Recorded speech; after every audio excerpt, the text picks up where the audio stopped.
নমস্কাৰ আজি 6 অক্টোবৰ অসমৰ লগতে ভাৰতবৰ্ষৰ বিভিন্ন প্ৰান্তৰ পৰা কেইবাটাও ডাঙৰ খবৰ আহি পৰিছে এই মুহূৰ্তত জনাইছো ৰাতিপুৱাৰ প্ৰথমটো খবৰ এটা বিগ ব্ৰেকিং নিউজ অহা 10 অক্টোবৰত জুবিন গাৰ্গ ভিআই এছআৰএ পৰীক্ষাৰ প্ৰতিবেদন আহিব 11 অক্টোবৰত স্পষ্ট হ'ব জুবিন গাৰ্গক বিপান কৰোৱা কথা সত্য হয় নে নহয় শেখৰজ্যোতি গোস্বামী ভাষ্য অসম আৰক্ষী ভাষ্য নহয় শেখৰজ্যোতি এজন অভিযুক্ত নিজক বচাবলৈও এনে মন্তব্য কৰিব পাৰে শেখৰজ্যোতি গোস্বামীয়ে এই মন্তব্য কৰিছে মুখ্যমন্ত্ৰী হিমন্ত বিশ্ব শৰ্মাই দিবলৈছো আন এটা খবৰ জুবিন গাৰ্গক বিপান কৰাইছিল মেনেজাৰ সিদ্ধাৰ্থই যদি বিপান কৰাইছিল তেন্তে কেনেকৈ জুবিন গাৰ্গক বিপান কৰাইছিল সিদ্ধাৰ্থই এই প্ৰশ্ন উত্থাপিত হৈছে সিংগাপুৰতে চলিছিল নেকি জুবিনক শেষ কৰি দিয়া ব্লুপ্ৰিণ্ট জুবিন গাৰ্গক বিপান কৰাইছিল সিদ্ধাৰ্থ আৰু শ্যাম কানুৱে ষড়যন্ত্ৰ কৰি বিদেশত স্থান নিৰ্বাচন কৰা হৈছিল সিদ্ধাৰ্থ শৰ্মাই ইয়তৰ ভিডিঅ' কাকো নিদিবলৈ নিৰ্দেশনা দিছিল সিদ্ধাৰ্থই বলপূৰ্বকভাৱে পাইলটৰ পৰা ইয়তৰ নিয়ন্ত্ৰণ নিজৰ হাতত লৈছিল সাগৰৰ মাজৰ ভয়াৱহ অংশলৈ লৈ যোৱা হৈছিল ইয়তখন সিদ্ধাৰ্থই আনক বাধা দি নিজেই যোগান ধৰিছিল জুবিন গাৰ্গৰ সুৰা আৰু জুবিন গাৰ্গ পানীত ডুবাৰ সময়ত সিদ্ধাৰ্থ শৰ্মাই যাবদে চিঞৰিছিল এছআইটি জেৰাত এই কথা স্পষ্টকৈ উল্লেখ কৰিছে ঘটনাৰে সাক্ষী শেখৰজ্যোতি গোস্বামীয়ে ইতিমধ্যে গৰিমা গাৰ্গক দিয়া হৈছে জুবিন গাৰ্গ পোষ্টমৰ্টেম ৰিপৰ্ট ৰাজহুৱা কৰিব নে নকৰিব সেয়া নিৰ্ধাৰণ কৰিব গৰিমা গাৰ্গে আজি পোহৰলৈ আহিব শেখৰৰ অভিযোগ কিমান সঁচা আৰু কিমান মিছা চিআইডিৰ আগত শেখৰে ভাষ্য প্ৰদান কৰিছিল জুবিনক বিষ খুৱাই হত্যা কৰাৰ কথা পৰৱৰ্তী খবৰ হাই লেভেলত ধুৰন্ধৰ আছিল শ্যাম কানু মহন্ত ফেষ্টিভেলৰ নামত কল্পনা কৰিব নোৱাৰাকৈ লুটিছিল চৰকাৰক এবাৰ শ্যাম কানুৰ প্ৰতিটো কুকীৰ্তি কথাও দঙালে লুইত কুমাৰ বৰ্মনে অসম আৰক্ষীয়েও স্পন্সাৰ কৰিছিল শ্যাম কানুৰ ৰঙালীত এপিডিচিএলৰ প্ৰজেক্টৰ নামতো শ্যাম কানুৱে পাইছিল চৰকাৰী ধন কেৱল অসমেই নহয় মেঘালয় চৰকাৰৰ পৰা টকা লুটিছিল শ্যাম কানুৱে ডনাৰ মিনিষ্ট্ৰীৰ পৰা নৰ্থ ইষ্ট কেৱল শ্যাম কানুকে দিছিল ধন নিজকে ব্ৰেণ্ড সজাই সংস্কৃতিৰ নামত লুটিপুটি খাইছিল শ্যাম কানুৱে অসমবাসীয়ে নজনা শ্যাম কানুৰ দুৰ্নীতি উদঙাইছে এবাৰ লুইত কুমাৰ বৰ্মনে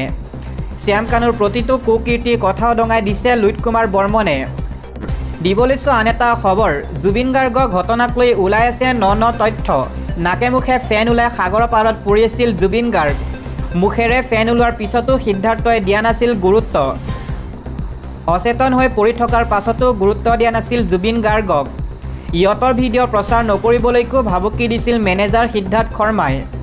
জুবিন গাৰ্গ পানীত ডুবাৰ সময়তো যাবদে বুলি চিঞৰিছিল সিদ্ধাৰ্থ শৰ্মাই চিআইডি জেৰাত ন বিস্ফোৰক তথ্য দিছে জুবিন গাৰ্গৰ বাদ্যযন্ত্ৰী শেখৰজ্যোতি গোস্বামীয়ে দিবলৈছো আন এটা গুৰুত্বপূৰ্ণ খবৰ লাইক কমেণ্টৰ আশাত ফেচবুক ইনষ্টাগ্ৰামত জুবিনৰ অনুৰাগী হৈ দেখুৱাসকল সাৱধান ইতিমধ্যে মুখ্যমন্ত্ৰীয়ে প্ৰেৰণ কৰিছে কঠোৰ সাৱধানবাণী ফেচবুক ইনষ্টাগ্ৰামত ফলোৱাৰ গোটাবলৈ বহুত জুবিন অনুৰাগী হৈছিল ফেচবুক ইনষ্টাগ্ৰামত কোৱাসকলে এইচচিৰ সন্মুখত দিব লাগিব তথ্য তদন্তৰ বাবে গঠন হোৱা ন্যায়িক আয়োগৰ সন্মুখীন হ'ব লাগিব এইসকল তেতিয়াই স্পষ্ট হৈ পৰিব কোন কিমান প্ৰকৃত জুবিন গাৰ্গ অনুৰাগী কাৰ হাতত কি তথ্য আছে ন্যায়িক আয়োগৰ হাতত দিয়া এয়াই সঠিক সময় ফেচবুক ইনষ্টাগ্ৰাম ব্যৱহাৰকাৰীক লৈ মুখ্যমন্ত্ৰীৰ বিস্ফোৰণ দিবলৈছো আন এটা খবৰ শ্যাম কানু অখিল দেৱব্ৰত সকলোকে লাগে চিবিআইৰ তদন্ত এই সংযোগৰ কাৰণ কি মুখ্যমন্ত্ৰী হিমন্ত বিশ্ব শৰ্মাৰ এই বিস্ফোৰণ এছচিত শ্যাম কানুৱে তৰা লেখ আবেদনক লৈ মুখ্যমন্ত্ৰীয়ে কৰিছে ডাঙৰ মন্তব্য শ্যাম কানু মহন্তেও বিচৰা নাই অসম আৰক্ষীৰ তদন্ত অসম আৰক্ষীৰ পৰিৱৰ্তে চিবিআই অথবা এনআইৰ তদন্ত বিচাৰিছে শ্যাম কানুৱে লগতে অখিল গগৈ আৰু দেৱব্ৰত শইকীয়াও বিচাৰিছে চিবিআইৰ তদন্ত এই সংযোগৰ দ্বাৰা কি কথা স্পষ্ট হৈছে অসমবাসীলৈ এৰিলোঁ এয়া শ্যাম কানুক বচোৱাৰ ষড়যন্ত্ৰ নে কাকতলীয়া সংযোগ বুলি প্ৰশ্ন উত্থাপিত কৰিছে মুখ্যমন্ত্ৰী হিমন্ত বিশ্ব শৰ্মাই ইণ্টাৰনেটৰ যুগত বিশ্বৰ যিকোনো প্ৰান্তৰ পৰা এছচিত আবেদন কৰিব পাৰে তাক আমি কেনেকৈ বাধা দিব পাৰোঁ শ্যাম কানু অখিল দেৱব্ৰত একেলগে চিবিআই তদন্ত বিচৰাটো আশ্চৰ্যজনক কথা গড় হত্যা সন্ত্ৰাসবাদ ৰোধ কৰা অসম আৰক্ষীয়ে ন্যায় দিব পাৰিব অসম আৰক্ষী ভুল উলিয়াই শ্যাম কানুক সহায় কৰিবলৈ চেষ্টা নকৰিব এনেদৰে এতিয়া মন্তব্য কৰিছে মুখ্যমন্ত্ৰী হিমন্ত বিশ্ব শৰ্মাই অসম আৰক্ষীক সকলোৱে সাহস দিয়ক ফেচবুক লাইভত এই বিস্ফোৰক মন্তব্য মুখ্যমন্ত্ৰী হিমন্ত বিশ্ব শৰ্মাৰ দিবলৈছো এই মুহূৰ্তৰ এটা পলিটিকেল ব্ৰেকিং নিউজ আজি বিটিচিত চিফ হিচাপে শপত ল'ব হাগ্ৰামা মহিলাৰীয়ে 28খন আসনৰে বিটিচি জয় কৰাৰ পাছত হাগ্ৰামা মহিলাৰীৰ বিস্ফোৰণ মৃত্যতা সন্দৰ্ভত বিজেপিক বান্ধি দিলে কঠোৰ চৰ্ত NDAৰ পৰা UPPLক বাহিৰ নকৰিলে বিজেপিৰ সৈতে মিত্ৰতা নহ'ব BPFৰ। UPPLক আউট কৰিলেহে NDAত ইন হ'ব BPF। বিজেপিক মিত্ৰতা সন্দৰ্ভত প্ৰাথমিক চৰ্ত বান্ধি দিলে BPFে। মিত্ৰতা সন্দৰ্ভত হাগ্ৰামা মহিলাৰে স্পষ্ট কৰি দিলে এই কথা। শপত গ্ৰহণৰ পূৰ্বে BPFৰ দ্বিতীয় নীতি নিৰ্ধাৰক সমিতিত এই সিদ্ধান্ত লোৱা হৈছে। দিবলৈছো আন এটা খবৰ। গণশিল্পী জুবিন গাৰ্গৰ ৰহস্যজনক মৃত্যু নিৰপেক্ষ তদন্তৰ দাবীত একত্ৰিত ৰাজ্যৰ 16টাকৈ বিৰোধী ৰাজনৈতিক দল। অসমৰ প্ৰাণৰ শিল্পী জুবিন গাৰ্গ অকল্পনীয় ৰহস্যজনক মৃত্যুৰ এক নিৰপেক্ষ আৰু উচ্চস্তৰীয় তদন্ত লগতে তেখেতৰ মৃত্যুৰ পাছত উদ্ভৱ হোৱা সামাজিক তথা ৰাজনৈতিক পৰিস্থিতিৰ ওপৰত আলোচনা কৰিবলৈ আজি গুৱাহাটীস্থিত অগ্নিদ্বীপ হোটেলত ৰাইজ দলৰ উদ্যোগত বিৰোধী দলৰ এখনি সৰ্বদলীয় বৈঠক অনুষ্ঠিত হয়। এই বৈঠকত প্ৰথমে গণশিল্পী জুবিন গাৰ্গ ৰহস্যঘন অকাল বিয়োগত শোক প্ৰকাশ কৰি 1 মিনিটৰ মৌন প্ৰাৰ্থনা জনোৱাৰ লগতে শোক সন্তপ্ত পৰিয়াললৈ গভীৰ সমবেদনা জ্ঞাপন কৰে। ৰাইজ দলৰ সভাপতি অখিল গগৈয়ে আহ্বান জনোৱা এই বৈঠকত অসম প্ৰদেশ কংগ্ৰেছ, অজাপ, তৃণমূল Congress, NCP, CPI, CPIM, CPIML, APSLC, জাতীয় দল অসম, PILP, আম আদমি পাৰ্টি, RJD, শিৱসেনা, উদ্ধৱ ঠাকৰেৰ গোট,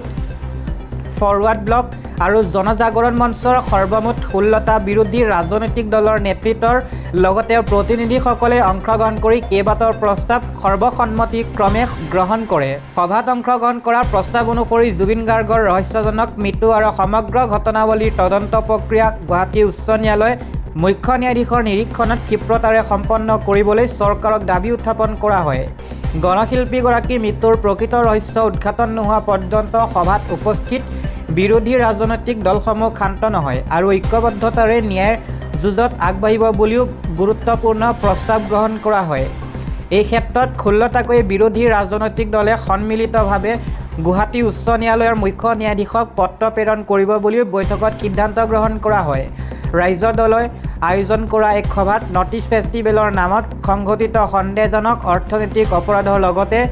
এই ফেষ্টিভেলৰ সৈতে জড়িত অভিযুক্তসকলৰ ওপৰত বিত্তীয় অনিয়ম সঞ্চালকালয়ৰ জৰিয়তে অনুসন্ধান জনাবলৈ দাবী জনোৱাৰ লগতে পুংখানুপুংখভাৱে তদন্তকাৰী দাবী উত্থাপন কৰে। সমগ্ৰ এই ঘটনাৰ বিষয়ে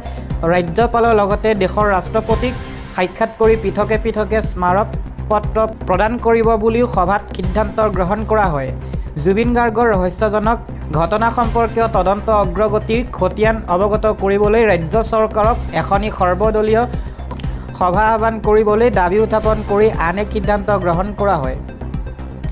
আনহাতে জুবিন গাৰ্গ ঘটনাৰ ন্যায় বিচাৰি ৰাজপথত আন্দোলন কৰি গ্ৰেপ্তাৰ হোৱা সকলক অতি শীঘ্ৰেই বিনা চৰ্তে মুকলি কৰি দিয়া জুবিন গাৰ্গৰ সৃষ্টিৰাজি আৰু আদৰ্শক জীয়াই থাকিবলৈ ৰাখিবলৈ নৱম দশম শ্ৰেণীৰ পাঠ্যপুথিত অন্তৰ্ভুক্ত কৰি জুবিন গাৰ্গ নামেৰে এটা পাঠ্যক্ৰম ৰাজ্য চৰকাৰে প্ৰৱৰ্তন কৰা জুবিন গাৰ্গ ঘটনাৰ তদন্ত প্ৰক্ৰিয়া ত্বৰান্বিত কৰি চৰকাৰে স্বচ্ছতা প্ৰদৰ্শন কৰাৰ লগতে অসমবাসীক অশান্ত কৰিব পৰাকৈ আশ্বস্ত কৰিব পৰাকৈ নিৰপেক্ষৰ প্ৰতিটো পদক্ষেপৰ বিষয়ে সম্ভেদ দিয়া জুবিন গাৰ্গ পৰিয়ালে জনোৱা দাবী প্ৰযোজ্য হোৱাকৈ ফাষ্ট ট্ৰেক আদালতৰ জৰিয়তে বিচাৰ প্ৰক্ৰিয়া আৰম্ভ কৰা ইত্যাদি দাবীসমূহ তুলি সভাত প্ৰস্তাৱ গ্ৰহণ কৰে ৰাজ্যৰ 16টাকৈ বিৰোধী ৰাজনৈতিক দলে। উল্লেখযোগ্য যে জীৱিত কালত জুবিন গাৰ্গে নাগৰিকত্ব সংশোধনী আইন 2019ৰ বিৰুদ্ধে মুকলি বিৰোধিতা কৰা পৰিলক্ষিত হৈছিল। এনে ক্ষেত্ৰত অসম চৰকাৰে প্ৰকৃতাৰ্থত জুবিন গাৰ্গৰ প্ৰতি সন্মান প্ৰদৰ্শন কৰি অসমত ক্ৰা প্ৰযোজ্য নকৰিবলৈ কেন্দ্ৰীয় চৰকাৰক মুখ্যমন্ত্ৰী হিমন্ত বিশ্ব শৰ্মা নেতৃত্বাধীন অসম চৰকাৰে দাবী জনাই সন্মান প্ৰদৰ্শন কৰিব লাগে বুলিও আহ্বান জনায়। আজিৰ সভাত উপস্থিতসমূহ বিৰোধী দলসমূহে সন্মিলিতভাৱে 19 অক্টোবৰৰ দিনা এক শ্ৰদ্ধাঞ্জলি অনুষ্ঠান অনুষ্ঠিত কৰাৰ লগতে এই শ্ৰদ্ধাঞ্জলি অনুষ্ঠানৰ অসমৰ শিল্পী সমাজ তথা সমগ্ৰ অসমবাসীক অংশগ্ৰহণ কৰিবলৈও আহ্বান জনাব বুলি সিদ্ধান্ত গ্ৰহণ কৰে। শ্ৰদ্ধাঞ্জলি অনুষ্ঠানৰ সৈতে সংগতি ৰাখি শিল্পীগৰাকীক আজীৱন স্মৰণ কৰিব পৰাকৈ এখন স্মৃতিগ্ৰন্থ প্ৰকাশৰ সিদ্ধান্ত গ্ৰহণ কৰা হয় সৰ্বদলীয় বৈঠকখনত।